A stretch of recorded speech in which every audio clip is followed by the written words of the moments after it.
And before we take a break here, let's just take a quick phone call. We're going to talk to Jim from Westlake. Jim, how are you today? Good. How about yourself? Good. First, I want to start with about the prospects. Worst person, because he never prospects a chance.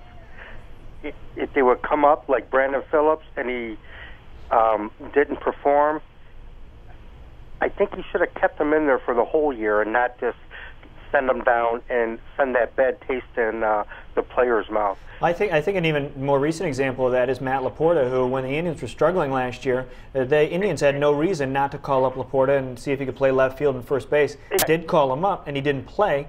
And then they sent him back down. They lost to Baltimore. And so they sent him back down. And I think that if you probably polled the Indians front office and coaching staff, I think that was kind of the final straw for exactly what you're talking about. And who's that pitcher we gave away to Baltimore when they left him unprotected? Jeremy Guthrie. Well, Guthrie, yeah. They ran out of time with him. They never gave him a chance. That was a tough one because when Guthrie signed, he was immediately added to the 40-man roster. Yes, I remember that. And so he had a very short amount of time before his options ran out. Well, they should have gave him a chance. The problem is he was struggling in AAA and AA. He's cruised through the first 2 years. He hit AAA, and the wheels fell completely off. And you're probably right. They probably should have given him a little bit more chance because of what they had invested in him. But that was a tough one because of the situation with the options. Do you think now they learned from those mistakes, and now I think they're beating a dead horse with Marte and Barfield. They want to prove to the fans, yes, these guys are going to make it. I don't think Barfield's on the team anymore. Oh. And I think that with Marte, what they're thinking is that Marte has the ability to play third base and first base, and I don't think Johnny Peralta's long for the team past this year. And so that's one thing I wanted to ask you. Why don't they just let Chisenhall and just let him make or break it? Because he's only 21. He has he's only played like because he started out in Mahoney and just moved to Kingston and he barely has a month in Akron last year. I mean, I know a lot of people think that you can just go to the big leagues and just kind of just perform and just take your wounds as they come or whatever, but it's all about player development, and there's rarely a player that you will see that just shoots up like that. And he needs to get his at-bats in AA Akron this year, and then he'll probably, if things go well, he'll get up to AAA at the end of the year. But I don't think you're going to see anything of him until maybe at the end of next year and then by the beginning of 2012. Because you got to also think about, too, by forcing him onto the roster now, you got 40-man roster issues, you got service time thing, and you may blow through all his options. Same thing like you said about Guthrie.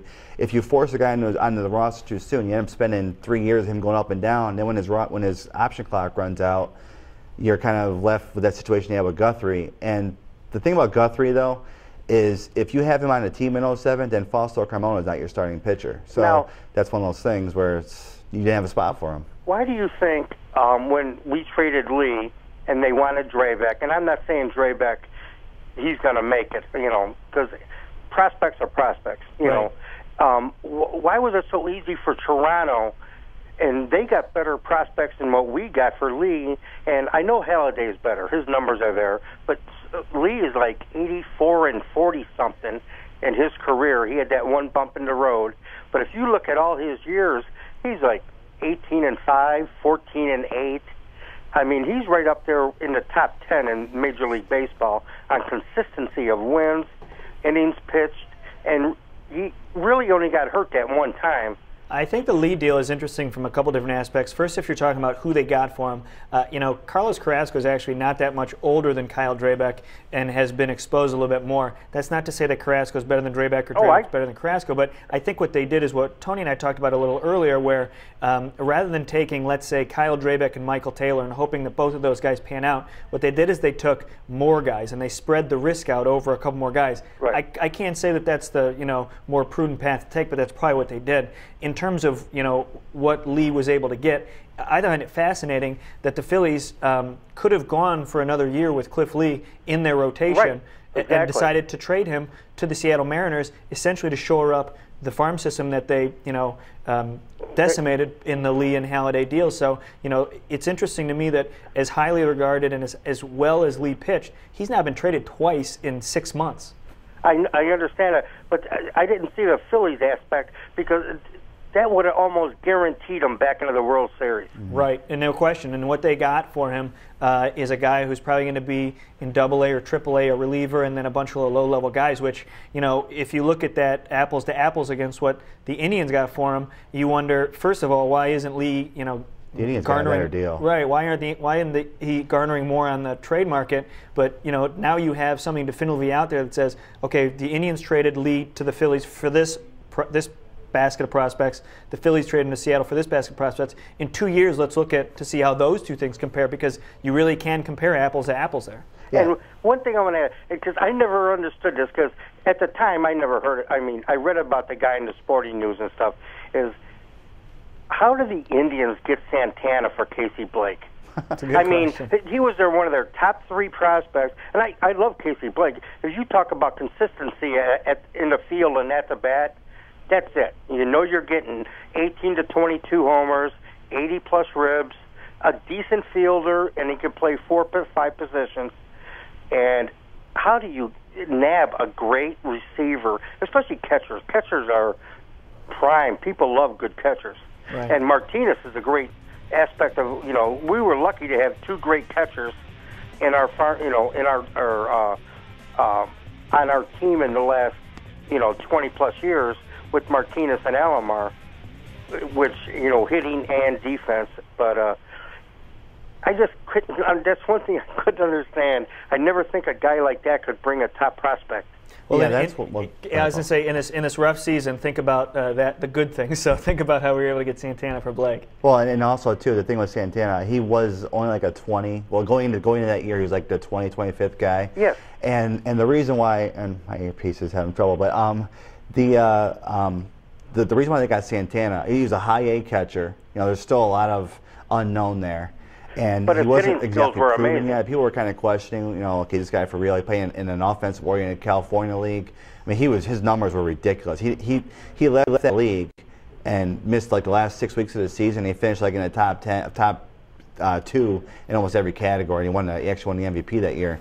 But the reason why they got Santana was because they threw in, I think, the rest of Casey Blake's contract that year. $2 million. Right. Yeah, like $2 million. So and it's also July deadline deals. You see it all the time where teams, they feel like they have to make a move and get these marginal players. I mean, and we see it all the time happen where teams overpay sometimes with prospect value for a guy that's, you know, a marginal kind of guy, and the Indians kind of finally were on the other end of that. One thing I want to know. Sure. Do you think they're going to give Wegler and Brown a chance at first base? I don't think Brantley's ready for an everyday.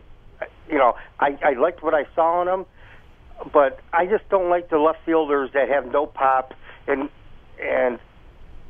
I would just like to see Laporta in left and a Brown or a Wegler start at first base. Well, it'll be interesting, Jim, and I'm going to have to let you go. It certainly looks like they're committed to Brantley and left in terms of being that high on base guy, and Laporta at first being that power guy. It's an interesting, you know, trade-off where, you know, you talk about having a power guy in left and putting Jordan Brown in at first base because he's a good on base guy, but you're just, I mean, it's 6 of one, it's half dozen of another.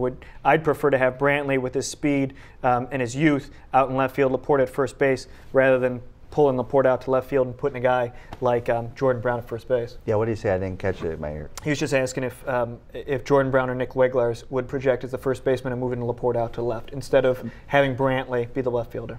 Probably not, because Jordan Brown, they're actually moving him off first base because he's poor. He's probably like a below average first baseman. They're committed to him in the outfield. He played the entire winter season in the outfield. That's where he's going to have to make his bones. He's going to have to go play left field in the big leagues. And probably how it's going to work with him is be like a complimentary kind of guy, platoon guy initially, how he breaks in, and then see how it works from there. I mean, he could play first base, but it's not very good. So. Well, we'll see, and we would like to thank Tony for coming in and joining us here, espousing some of his knowledge on Indians prospects and what's happening with the Indians. Tony doesn't just follow the prospects all the time, so thank you, Tony, for coming in, joining us. We're going to be right back. We're going to have Anthony Castrovins call in from the Indians Winter Press Tour, talk about what's going on with them. You are watching All Bets Are Off.